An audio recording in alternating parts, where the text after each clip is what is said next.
भक्तों राम राम राधे श्याम। भक्ति भाव विद रेणु रस्तोगी चैनल में मैं आपका स्वागत करती हूँ। तो जिनका आज जन्मदिन है उन सभी को हार्दिक शुभकामनाएं, और जिनकी मैरिज एनिवर्सरी है उन सभी को भी हार्दिक शुभकामनाएं। तो आशा करती हूँ कि आप सब कुशल मंगल होंगे। तो आज की वीडियो रहने वाली है कि हमें ये जो निमंत्रण मिला है अयोध्या से, राम जन्मभूमि से जो ये निमंत्रण आया है, तो इसमें आए हैं अक्षत। तो इन अक्षत का हमने क्या करना है, तो आप सभी को राम जन्म जी के आने की बहुत बहुत बधाइयाँ। और अब करते हैं हम वीडियो शुरू। तो मैं कल वीडियो डाल चुकी हूँ, उसमें मैंने पूजा कैसे करनी है 22 जनवरी की तो मैं डाल चुकी हूँ, लेकिन मुझसे पूछा है कि इन चावलों का क्या करें। तो भक्तों मैं बताती हूँ कि ये जो चावल हैं, ये चावल नहीं होते, ये अक्षत होते हैं जो कभी क्षत ना हो, मतलब जिसमें कभी कोई त्रुटि ना हो, क्षति ना हो, तो उसको कहते हैं अक्षत। तो ये अक्षत जो है अपने आप में बहुत महत्व रखते हैं। तो हमारे 500 साल हमारे राम जी अयोध्या मंदिर में पधार रहे हैं। तो अब हमने करना क्या है कि जब हम जो ये चावल आए हैं, तो हमने ये चावल इस जैसे ये इसमें अटैच है, इसमें से निकाल लेने हैं। और आपके यहाँ कोई भी कलश हो, अगर आपके कलश नहीं है तो आप ये जैसे मिट्टी का कलश छोटा, इससे छोटा भी ले सकते हैं। और इसका ढक्कन साथ में जरूर ले लें। और इसमें ये सारे चावल इसमें रख दें। और उसके बाद किस दिन निकालने हैं, प्राण प्रतिष्ठा वाले दिन ये चावल इसमें से निकालने हैं। और जो कलश की स्थापना है वो मैं कल वीडियो में बता चुकी हूँ। तो और चावल कैसे हैं, ये पीले हैं, तो ये और भी विशेष हो जाते हैं क्योंकि ये राम जन्मभूमि के हैं।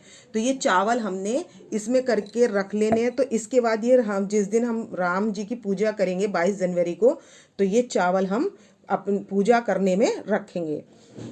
और उसके बाद क्या करेंगे, इसमें 4 चावल हों या 8 चावल जो भी हों, तो आप पहला चावल कहाँ रखना है, तो पहला चावल जहाँ आप अपना तिजोरी है, गल्ला है, जो भी कुछ है, जहाँ पर आप धन की व्यवस्था रखते हैं, सोना चांदी रखते हैं, तो पहला चावल तो आपको वहाँ रखना है। और दूसरा चावल क्या करना है, इससे छोटी भी आती हैं मिट्टी की मटकी, तो हमने ये 2 मटकी ले लेनी है। तो एक मटकी में एक चावल रख के हम, अगर ज़्यादा हो तो एक से ज़्यादा रख सकते हैं, वरना एक चावल भी काफ़ी है। एक चावल इसके अंदर रखेंगे और ढक्कन बंद करके इसको इस तरीके से अपनी हम अन्नपूर्णा क्षेत्र रसोई में रखेंगे। तो ये दूसरा चावल रखा। तीसरा चावल जहाँ हमारे अन्न का भंडार होता है, और अन्न का भंडार मतलब जहाँ पर हम अपने अन्न क्षेत्र का सामान रखते हैं, तो चावल रखते हैं, दाल चावल ये सारी चीज़ें रखते हैं रसोई के अलावा, तो हम एक चावल वहाँ भी रख देंगे। चौथा चावल जो घर का ड्राइंग रूम यानी कि जो आंगन होता है, मतलब विशेष जहाँ पर हर समय हमारा आना जाना रहता है, जहाँ पर सभी आते जाते हैं, तो वहाँ पर एक चावल हमने वहाँ भी रख देना है। तो भक्तों हमने चावल जो रखना है वो छोटी मटकी में करके रखना है। तो जैसे रसोई में है तो हम रसोई में इसमें एक चावल डालेंगे, और वहाँ पर एक कोने में पूर्व दिशा की तरफ वो कोना होना चाहिए, ईशान कोण में, तो उसमें हम इस चावल को रख देंगे। जैसे हमें कोई परेशानी हो या कोई दुख तकलीफ हो, तो हम वहाँ पर भी अपने साथ ये चावल ले जा सकते हैं। एक दाना लाल पोटली में लपेट कर उसको ले जा सकते हैं। तो हमारी जो है सभी चीज़ सुरक्षा करता है, यानी कि ये राम जी का आशीर्वाद जो हमारे तक आ रहा है, जो हम सब लोग 22 जनवरी को वहाँ पर नहीं जाएंगे, इसलिए हमारे पास राम जी का ये जो आशीर्वाद है ये सभी के घरों में पहुँच गया है। तो इसको इस तरीके से प्रयोग में लाना है। तो इन चावलों का तो ये करना है। अब इसके बाद आती है दीपक की बारी। तो हम दीपक जब राम ज्योति जलाएंगे तो हमने दीपक किस तरीके से जलाने हैं। तो भक्तों जो हम गणेश जी के लिए दीपक, देवताओं के लिए दीपक जो बनाया जाएगा, उसमें हमें गोल बाती चाहिए। तो भक्तों हमने जो दिए यूज़ करने हैं वो कौन से करने हैं, मिट्टी के दिए यूज़ करने हैं। आप फैंसी भी ला सकते हैं और प्लेन भी ला सकते हैं, नॉर्मल दिए हमें चाहिए होंगे। तो आपके पास जो भी साइज़ हो, जो भी आपको अवेलेबल हो जाए, वो आप ले सकते हैं। तो ये देख सकते हैं नॉर्मल साइज़ का दिया है। तो इस बार मैं दीपावली पर ज़्यादा ले आई थी, तो अब ये यूज़ होंगे। तो भक्तों, आप मिट्टी का जो एक घी का दीपक जलाएंगे वो गाय के घी का दीपक जलाएं। बाकी आप सरसों के तेल के, जितनी आपकी इच्छा हो आप दीपक जला सकते हैं। तो आपको दीपक जलाकर कहाँ कहाँ रखने हैं, तो मैं आपको बता देती हूँ कि आपको दीपक जलाकर कहाँ रखने हैं। तो जो हम देवताओं के निमित्त जलाएंगे तो वो हम जलाएंगे गोलबाती का दिया। तो दिए आप गोल भी ले सकते हो और लंबे भी ले सकते हो, आपकी इच्छा है, आप गोल दिए ले सकते हो। मिट्टी के दिए ही जलाने हैं। ये जलाना है, मैंने वो देसी घी का दीप जला लिया है, मैंने सारे दीप जला लिए हैं। और ये हमने अपने लड्डू गोपाल जी और राम दरबार जहाँ भी हमने रखा होगा तो वहाँ पर ये दीप हम रख देंगे। तो बिना मतलब बिना फूल का टुकड़ा या बिना आसन दिए आप दीप को नहीं रखेंगे। और इस पे लगा लेनी है रोली से बिंदी। तो दीप का पूजन करके ही हमने दीप जलाना है। तो ये लक्ष्मी गणेश जी के पास, या और एक दीपक हमने, अब ये जो दीपक हमने जलाए हैं तो इसमें से एक हमने विष्णु भगवान जी के पास रखना है और एक हमने ये अखंड दीप भी जला लेना है। तो ये मैंने अखंड दीप जलाकर यहाँ अपने कलश के पास रखना है। तो ये दीप हम अखंड दीप जलाएंगे। अब चलते हैं हमने कहाँ कहाँ दीप रखने हैं। तो भक्तों, एक तो हमने अपने जो लड्डू गोपाल जी हैं आपके जो घर में सेवा करते हो, तो ये राम दरबार के पास रख देंगे, एक लड्डू गोपाल जी के पास रख देंगे, एक तुलसा जी के पास रख देंगे और दो रखेंगे अपने दरवाजे के पास।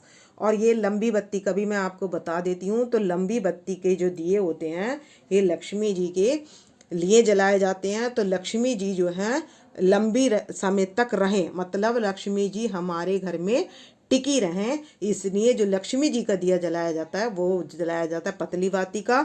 और जो देवताओं के लिए जलाया जाता है वो जलाया जाता है गोल बाती का दिया। तो चलते हमने दिए कहाँ कहाँ रखने हैं। तो हमने पुष्प का आसन देकर दिए रखने हैं। तो अब हम आ गए मेन गेट पर। तो हम यहाँ पर टुकड़ा रख देंगे पुष्प का और यहाँ रखेंगे आसन देकर हम यहाँ रख देंगे दीप।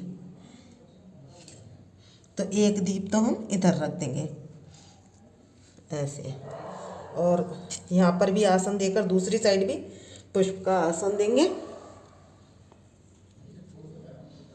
और यहाँ भी एक दिया रख देंगे। जैसे ये रखा ऐसे ही हम यहाँ पर भी ये दिया रख देंगे। तो हमने दोनों साइड दिया रखना, इस तरीके से रखने हमने दिए।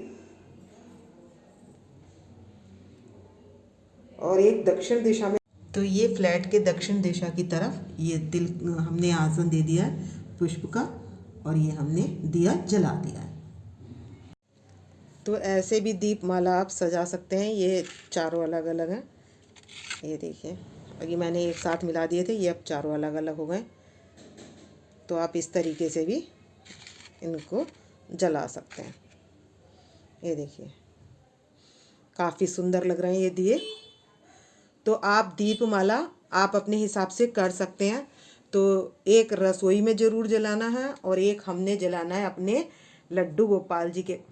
आपके घर के में अगर तुलसी का पेड़ के अलावा आंवले का पेड़ है तो आप वहाँ भी जला सकते हैं। तो आप और अपने बेडरूम में और ड्राइंग रूम में, लिविंग एरिया में भी सब जगह दीप जलाकर रोशनी करेंगे। तो हम इस तरीके से दीपावली मनाएंगे क्योंकि राम जी हमारे अयोध्या में पधारने वाले हैं और इस खुशी में घर घर दीप जलाएंगे और घर घर दिवाली मनाएंगे।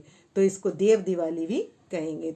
तो ये तीसरा प्रश्न ये था कि हम जब पूजा करने के बाद जो हमारी दक्षिणा होगी वो हम अपने विष्णु भगवान के विग्रह लड्डू गोपाल जी के पास भी रख सकते हैं। राम दरबार ना हो तो आप राम जी की ऐसी मूर्ति आपके घर जो भी स्वरूप हो उसको लेकर भी आप पूजा कर सकते हैं और वहीं आप दक्षिणा चढ़ा दें।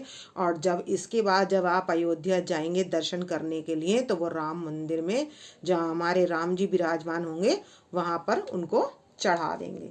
तो सभी तो जा नहीं पाएंगे क्योंकि वहाँ इतनी भीड़ हो जाएगी, बहुत ज़्यादा भीड़ हो जाएगी वहाँ पर। तो इसलिए हम जो दिवाली जो है वो राम जी हमारे घर में आशीर्वाद के रूप में आ चुके हैं और अक्षत के रूप में, तो हम सब यहीं उनके साथ दीपावली मनाएंगे। तीसरा सवाल ये था कि अगर हमारे यहाँ राम दरबार नहीं है तो हम पूजा कैसे करें। तो आपके यहाँ राम दरबार नहीं है तो आपको राम जी का विग्रह हो या अयोध्या वाले जो ये इस तरीके के बटे इनके साथ राम जी की फोटो मिली है तो आप उनकी भी पूजा कर सकते हैं।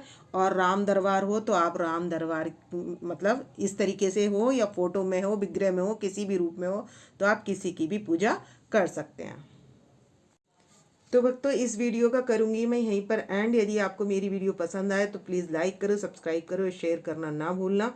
और कमेंट्स में आप जय श्री राम करके अपनी हाज़िरी लगा सकते हैं। आपको यदि कोई भी बात समझ नहीं आ रही हो तो आप कमेंट करके पूछ सकते हैं। भक्तों राम राम, राधे श्याम।